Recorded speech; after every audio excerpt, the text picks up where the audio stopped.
1282 तबला वादकों ने तबला बजाकर world record बनाया है और इस रिकॉर्ड पर प्रधानमंत्री मोदी ने भी बधाई दी है।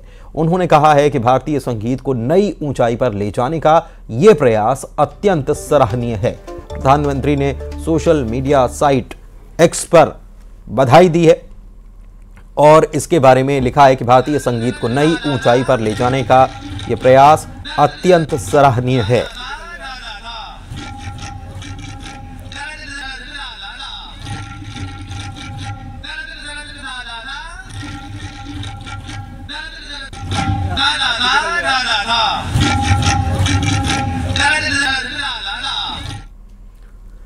वीर बाल दिवस आज पूरे देश में मनाया जा रहा है और इस मौके पर मध्य प्रदेश के मुख्यमंत्री डॉक्टर मोहन यादव भोपाल में ईदगाह हिल्स स्थित गुरुद्वारा पहुंचे और मत्था उन्होंने टेका।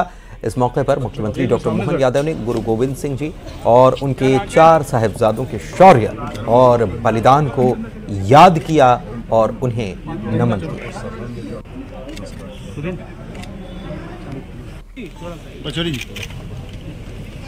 आगे थोड़ा बढ़ते चलो। सरकार भी वीर बाल दिवस के नाते से इस आज के दिन को मना रही है। मैं अपनी ओर से ये जो एक बहुत कष्ट की घड़ी भी थी, बलिदान की घड़ी थी और गुरु गोविंद सिंह जी ने अपने जीते जी जिस ढंग से देशभक्ति का एक संदेश दिया, उस शहादत के बाद भी झुके नहीं। आक्रांताओं ने जो करना था, जिनके पास जैसी बुद्धि है वैसा उनने किया, लेकिन इतने बड़े कष्ट के बावजूद भी उनने धर्म का मार्ग नहीं छोड़ा।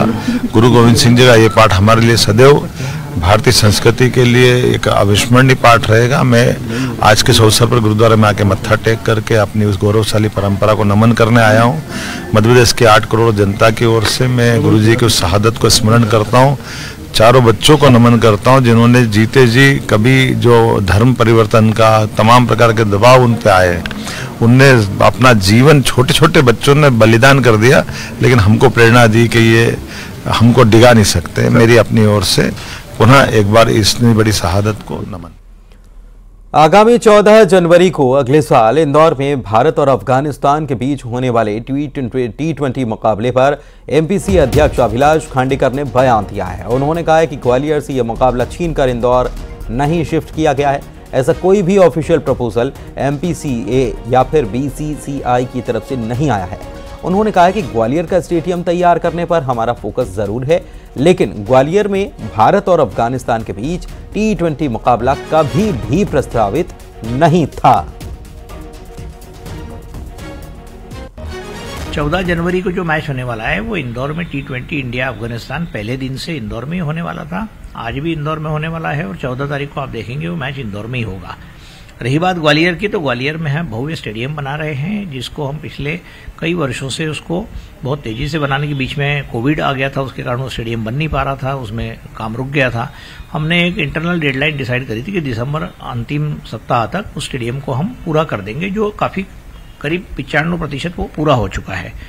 तो आपके प्रश्न का जवाब मैं यही दूंगा कि इंदौर का मैच ग्वालियर में कभी भी शिफ्ट नहीं हुआ था। इंदौर का मैच इंदौर में ही होने वाला था। अगली बार जब कोई मैच होगा, मध्य प्रदेश क्रिकेट एसोसिएशन को मिलेगा, तब तक 2 वेन्यूज तैयार हो जाएंगे, तो निश्चित रूप से ग्वालियर में भी मैच होगा। ग्वालियर के लोगों को भी अंतर्राष्ट्रीय मैच देखने का अनुभव होना चाहिए, मिलना चाहिए या मौका मिलना चाहिए।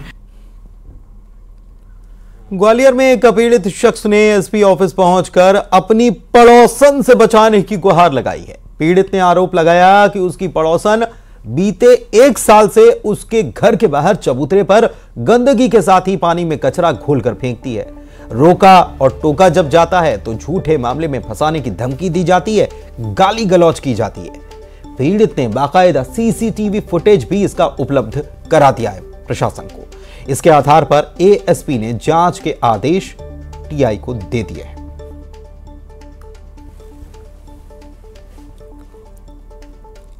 जैसा मेरे को मेरी पड़ोसन से बचा, साहब बहुत खतरनाक लोग है साहब।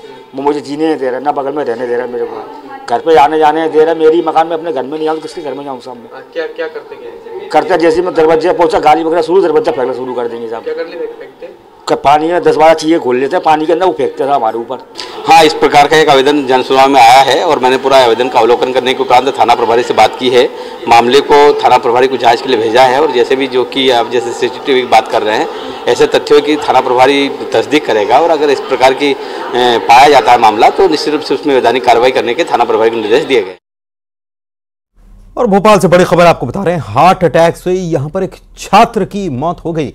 22 साल उम्र बताई जाती है और हार्ट अटैक से छात्र की जान चली गई। बहुत हैरान कर देने वाला यह मामला। सीने में दरअसल दर्द उठा और इसके बाद इस छात्र को अस्पताल लाया गया था, लेकिन यहां इसकी मौत हो गई।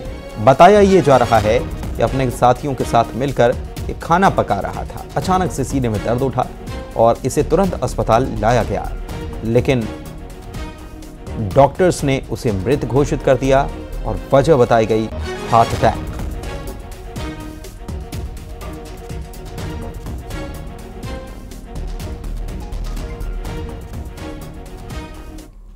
खंडवा में व्यापारियों के रुपए से भरे झोले लेकर रफू चक्कर होने की 2 घटनाएं सामने आई। एक अनाज व्यापारी के 1,25,000 रुपए चोरी कर लिए गए, वहीं किराना व्यापारी के 35,000 रुपए झोले से गायब कर दिए गए।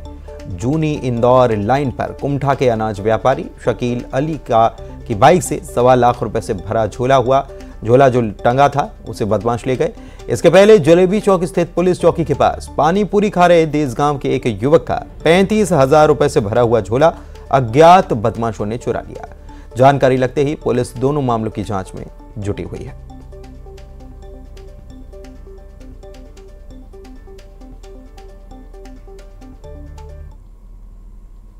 चलिए अब खबर टीकमगढ़ से, जहां पर शिक्षा के मंदिर में शिक्षकों के ठुमके लगाने का मामला सामने आया। स्कूल शिक्षा का मंदिर कहलाता है और गुरु को साक्षात परब्रह्म की उपमा दी गई है, लेकिन यहां पर शिक्षक फिल्मी गानों पर डांस करते हुए नजर आ रहे हैं। यह नजारा टीकमगढ़ के उत्कृष्ट स्कूल का है, जहां पर शिक्षक और शिक्षिकाएं फिल्मी गानों पर डांस कर रहे हैं। इनके ठुमकों से अंदाजा साफ लगाया जा सकता है कि जिन छात्रों को ये मर्यादा का पाठ पढ़ाते हैं वो खुद कैसे मर्यादा भूल जाते हैं।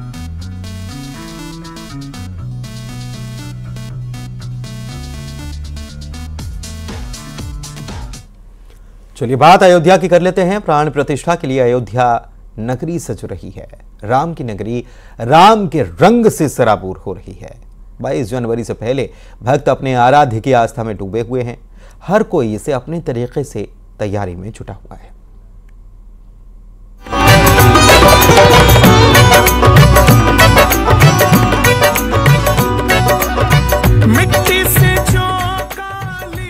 अयोध्या नगरी इन दिनों राम के रंग में डूबी हुई है। भक्त अपने आराध्य की आस्था में डूबे हैं। उन्हें तो इंतजार है बस 22 जनवरी का, जब भगवान रामलला की प्राण प्रतिष्ठा होगी। रामलला की प्राण प्रतिष्ठा के कर्म कांड की पूरी जिम्मेदारी काशी के वैदिक ब्राह्मणों पर है। काशी से ही हवन, पूजन और प्राण प्रतिष्ठा समारोह की सामग्री अयोध्या जाएगी। इसके लिए मंगलवार को साबरमती एक्सप्रेस से काशी के ब्राह्मणों का पहला जत्था रवाना हो गया है। इसके साथ ही यज्ञ कुंड और पूजन मंडप का कार्य भी आरंभ हो जाएगा। प्राण प्रतिष्ठा समारोह में चारों वेदों के साथ ही कृष्ण यजुर्वेदीय शाखा के 51 वैदिक ब्राह्मण काशी से रवाना होंगे।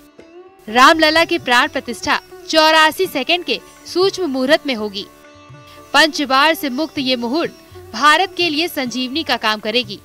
रामलला की प्राण प्रतिष्ठा भारत के विश्व गुरु बनने की राह को प्रशस्त करेगी।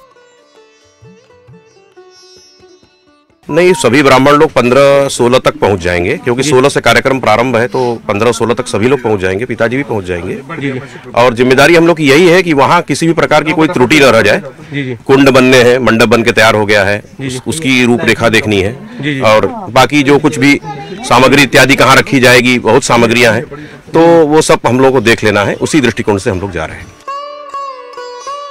रामलला की प्राण प्रतिष्ठा के लिए अयोध्या में 8 तरह के मंडप का निर्माण किया जाएगा। काशी से अयोध्या जाने वाले वैदिक चारों वेदों का पाठ करेंगे।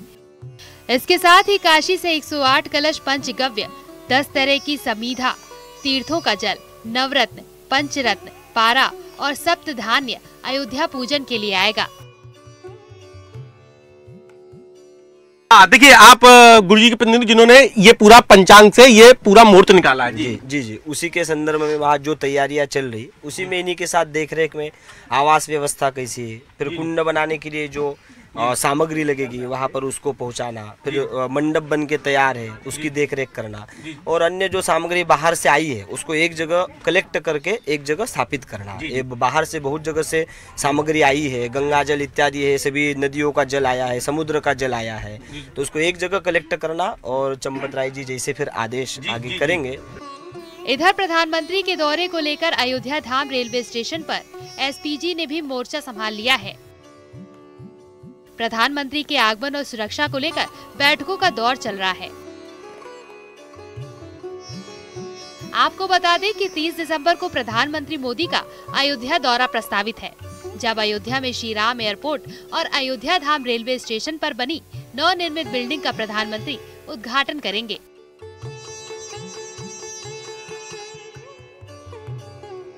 और अयोध्या धाम रेलवे स्टेशन से वंदे भारत एक्सप्रेस और अमृत भारत ट्रेन को प्रधानमंत्री हरी झंडी दिखाएंगे। प्रधानमंत्री 30 दिसंबर को अयोध्या धाम के इस नवनिर्मित भवन का लोकार्पण करेंगे। प्रधानमंत्री के कार्यक्रम को लेकर आज यहां पर सुरक्षा एजेंसियां पहुंच चुकी हैं और एसपीजी ने इस पूरे क्षेत्र को पर विजिट की है। इसके साथ ही बंद कमरे में, जो सामने ये कमरा दिख रहा है, इसी बंद कमरे में अधिकारियों के साथ एसपीजी के सुरक्षा के लोग और बैठक कर रहे हैं। और ये अयोध्या में जो उनका कार्यक्रम है उस कार्यक्रम को लेकर के वरिष्ठ अधिकारियों के साथ मंथन का दौर जारी है। अयोध्या धाम रेलवे स्टेशन के इस नवनिर्मित भवन के लोकार्पण के साथ साथ अयोध्या से 2 बड़ी ट्रेनों की भी सौगात मिलेंगे, जिसमें 6 अमृत भारत ट्रेनें अयोध्या से भारत के विभिन्न क्षेत्रों में चलाई जाएगी, तो वहीं 2 वंदे भारत ट्रेन भी रहेंगी। ये राम मंदिर के प्रति लोगों की आस्था है कि हर कोई अपने हिसाब से श्रद्धा भाव अर्पित कर रहा है। फिरोजाबाद में कांच के राम मंदिर तैयार किए जा रहे हैं। 22 जनवरी को अयोध्या में रामलला की प्राण प्रतिष्ठा को लेकर इसकी काफी डिमांड है। इसके लिए 12,000 से लेकर 40,000 तक की कीमत के राम दरबार तैयार किए जा रहे हैं। और राम दरबार 2 साइज में अभी फिलहाल बन रहे हैं, एक 15 इंची और एक 25 इंची का। तो डिमांड काफी आ रही है इसकी। राम दरबार के अभी जो आयोजन हो रहा है उसके लिए भी डिमांड काफी आ रही है। अयोध्या में देश और दुनिया के लाखों राम भक्तों के पहुंचने की उम्मीद है, क्योंकि इस मौके पर हर कोई अपने आराध्य भगवान श्री राम की प्राण प्रतिष्ठा का साक्षी बनना चाहता है। Bureau report, news 18।